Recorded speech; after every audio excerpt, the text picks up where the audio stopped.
Now let's come to the characteristics or conditions for the formation of an easement.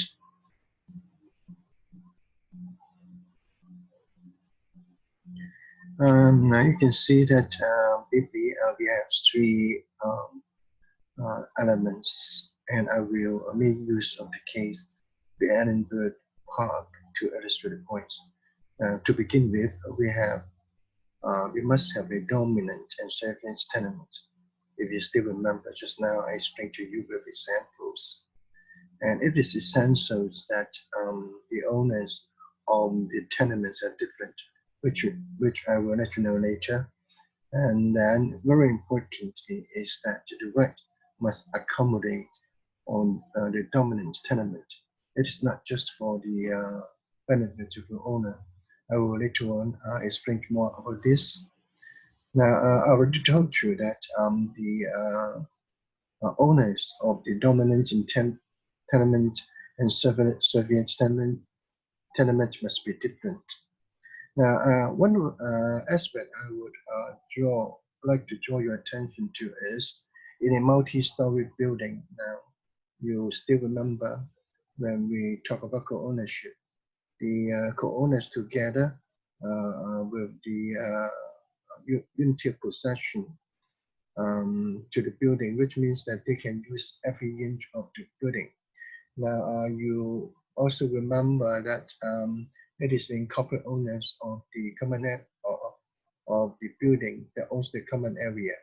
Now, therefore, it is impossible for easements to be created in the common area, given that each of the co-owner has the right to possess every inch of the building, and certainly it includes the common area.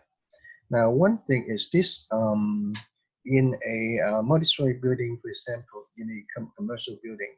Now, once the landlord, for example, the developer, leases the units in the building to people, to one's business there, then since the tenants are not the co-owners, right?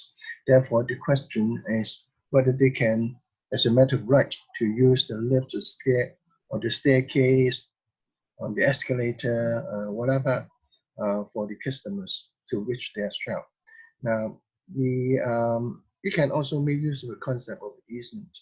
Now, later on, you will know that because it is necessary for the tenants to carry on their business if they, for the customers to make use of the lift, the staircase, and certainly to make use of the toilet of the building, in order for them to run the business. Just think about the example of running a restaurant, right? So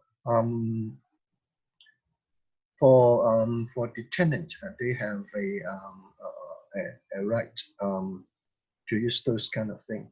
Now, as far as this, therefore, we have different tenements. The common area, the lift, or something like that belongs to or owned by the co-owners of the building as a whole, and then the tenant themselves, they owns the tenancy, which is a tenement within the context of an easement.